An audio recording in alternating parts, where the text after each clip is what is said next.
The Alldus podcast is brought to you by Alldus International, supplying your expert AI and digital transformation staffing needs across the US and Europe. Today, you are listening to our ServiceNow series, where we interview the best and brightest of the industry to share their story, advice, and views on the exciting world of ServiceNow and digital transformation.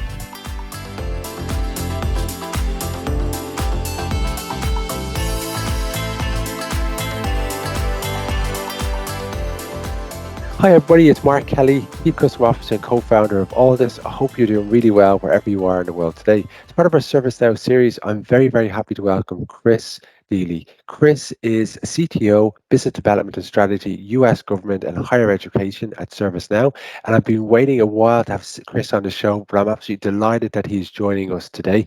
Chris, firstly, thank you very much for joining us on the episode. I know you're a very busy man, but we're delighted to talk about some of the work that you're doing in the world of ServiceNow, higher education, and government. Oh, thanks for having me, Mark. Excited to be part of this and excited to share some of the great work we're doing across the ServiceNow ecosystem.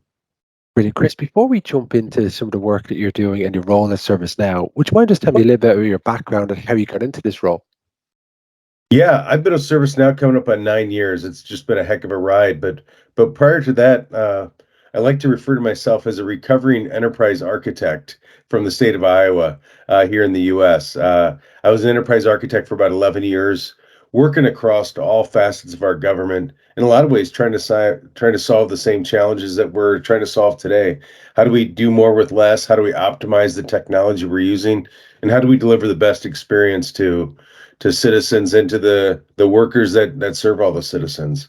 And now with the technology that exists today, it's a lot easier than it was when I was trying to solve these things.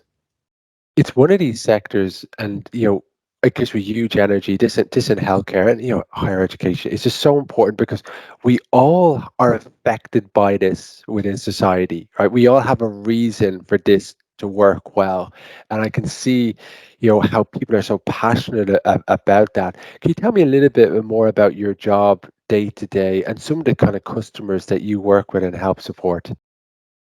Yeah, working primarily, focused on state and local government here in the U.S. as well as higher education. It's really about serving those that need services. In higher education, we're serving students that are trying to get an education so they can contribute to this world. And then people from a government perspective, I started kind of in the back office operations where the staff, the workers that are really trying to serve, those citizens in need. People don't get in government to make a lot of money. People get into government to serve the citizens. And so finding ways to help the staff, finding ways to help the workers deliver better services, do more with those that really need that help.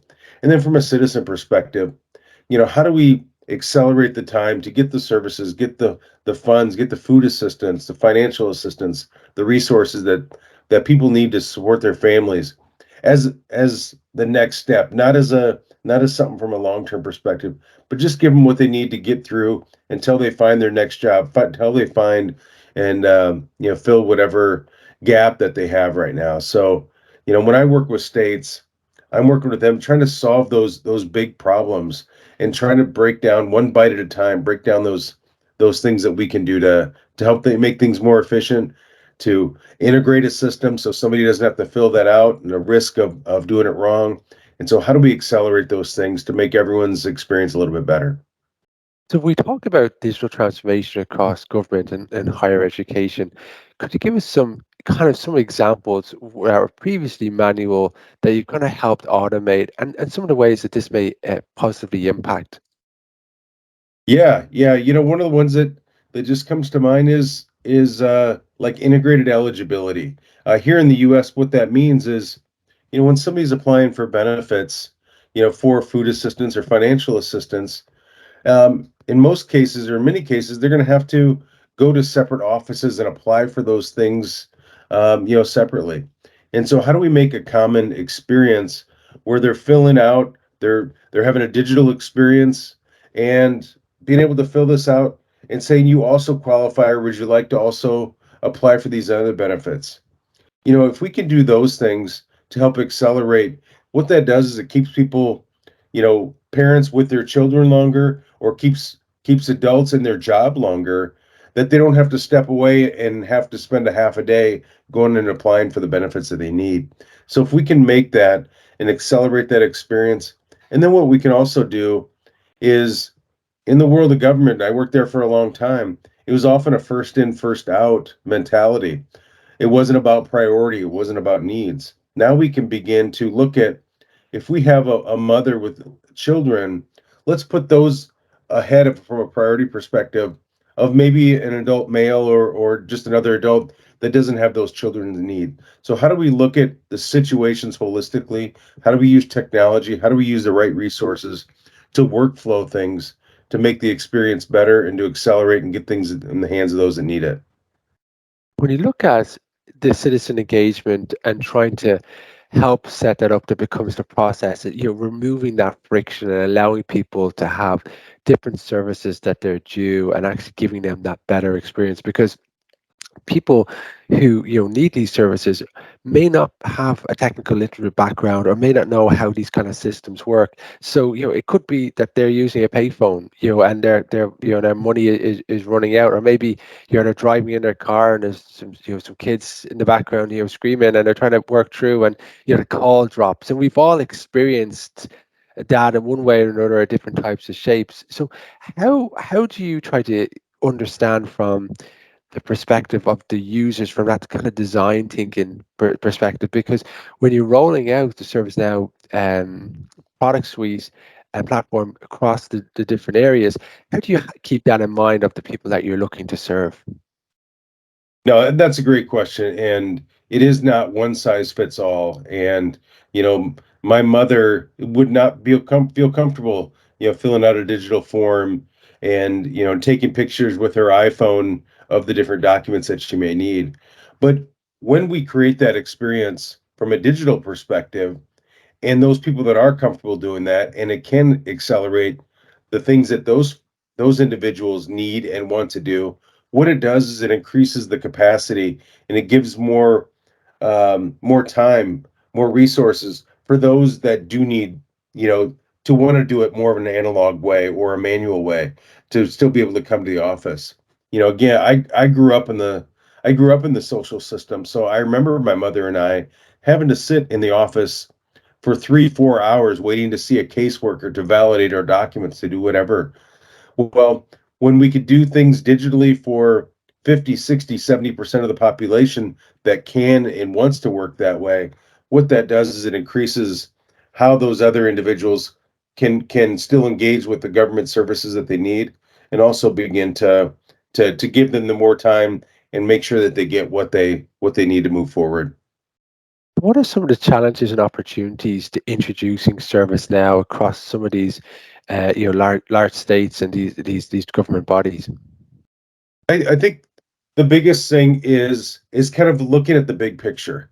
You know, People know ServiceNow can do a lot. We've got our start in the technology space, and how do we support the service desk and those individuals within a workforce that need service and support from that perspective.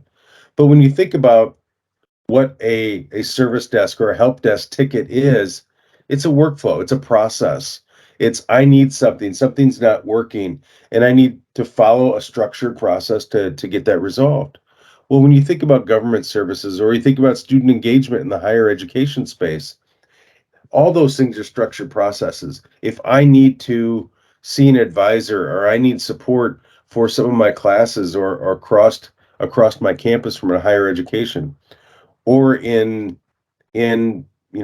social services, or across government services, business licensing, all those things are a process. So how do we look at some of the what's common across all these programs? It's typically about identity. How do we verify that Chris Dilley is Chris Dilley? And then how do we make sure we allocate and give him the right resources based on his need? If I'm working this department, I'm going to need these things. If I work on this campus, or I'm a student in this major, I need these things. So how do we provide that contextual experience? And so I think, your question is how do people look at ServiceNow and understand, kind of what we need to do, or where do we look across the enterprise? We need to think broadly. Don't put ServiceNow in a box. Think about what that overall experience is and how we can optimize that across the enterprise and really serve those situations. And kind of getting into a little bit more of technical weeds, how does the ServiceNow platform integrate with existing systems? Because we know within the world of technology, one of the biggest challenges is integration with existing systems. How does that work? And tell us a little bit more about that. Yeah, ServiceNow recognizes we're not going to be the system of record for many situations. There's eligibility systems, there's student information systems that exist in the higher ed space, and so we recognize that as we're doing a structured process or a workflow across those, we're going to need to integrate. So we built out what's called an integration hub application that resides in our platform, and we have over 300 spokes that exist to be able to integrate, to be able to tie in with some of the biggest platforms out there, whether it's Workday or whether it's Microsoft or Salesforce, whatever that may be, because we recognize that data is going to be in other places. So from a REST, from different APIs that are available, so we can get that real-time information to continue to structure those processes. ServiceNow really is the platform of platforms, because as citizens, as workers engage, as students engage, as faculty, staff engage, they can come through a common interface and then see the experience that they want, that they need to be able to deliver their jobs and be able to, and you don't need to know where that other data is coming from, where those other things. There is security components to that, and I recognize that. But just like when I order a package on Amazon, I don't know all the different systems that it's tying to from a UPS, from a FedEx, from a different carrier perspective. All I know is I'm going to order the package, and I'm going to get an alert when it's coming, and all the different systems, all that I don't need to see. And that's what we're trying to do for the citizens. And that's why integration is so important to what we do and how we deliver those services. And at Alldus, we're a staffing firm in ServiceNow. We know that these technical skills, it takes a while to kind of get up to scale with them.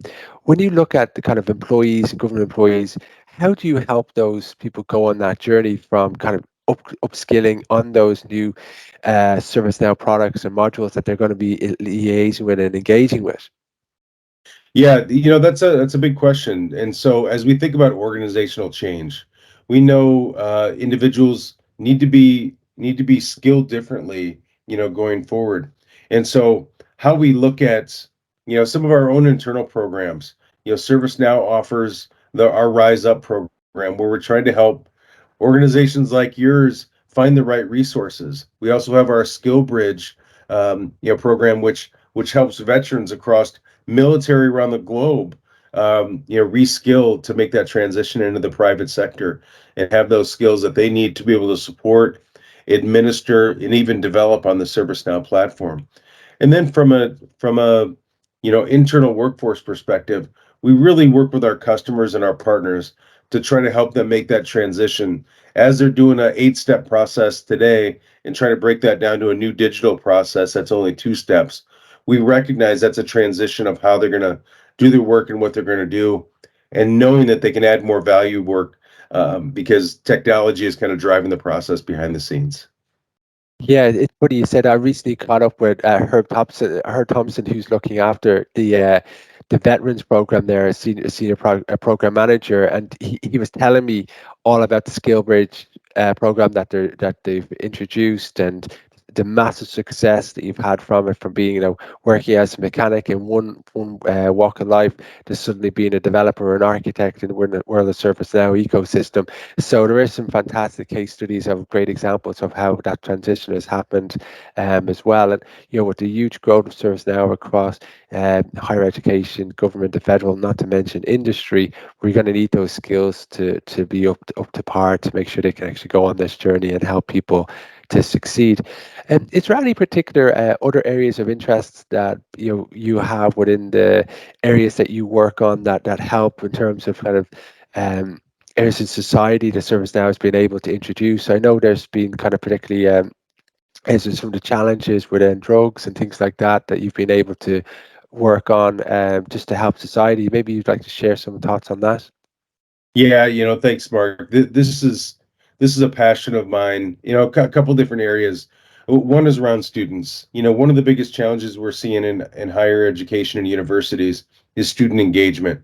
It's easy for uh, the traditional student that's coming out of high school, into college. They're used to the digital world, and so as they get into unfamiliar situations, it's easy for them to hide behind their laptops or not engage.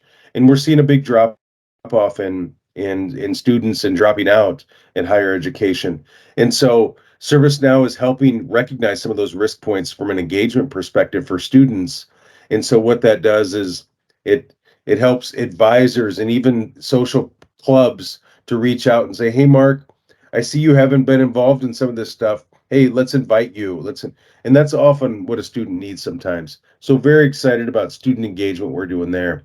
On the social side, ServiceNow, and we know we're not going to solve it, but if we can help some of the homeless programs, some of the homelessness, that seems to be just becoming a growing issue, not only in the U.S. but globally.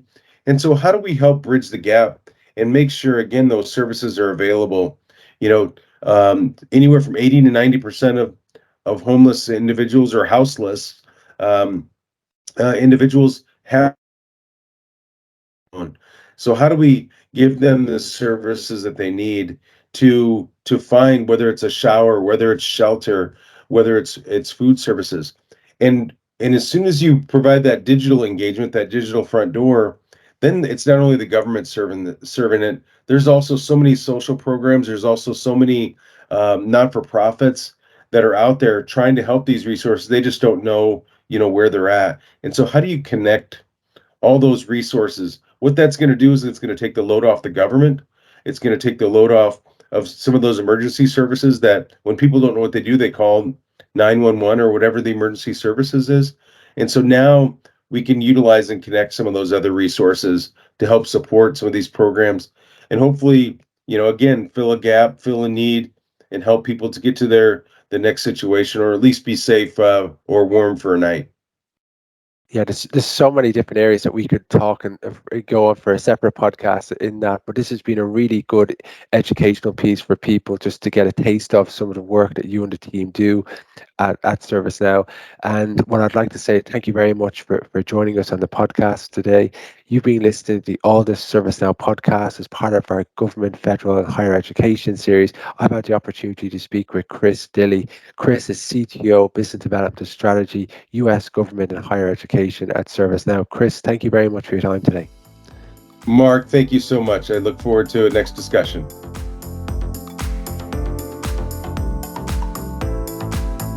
Thanks for listening to this episode of the Alldus podcast. If you enjoyed today's episode, don't forget to subscribe, rate, and review. We are available on Apple Podcasts, Spotify, and any Android podcast of choice. You can also head over to our website, www.alldus.com, to listen to more podcasts, view our open roles, and stay up to date with industry news. Thanks for listening and stay tuned for more great episodes coming very soon.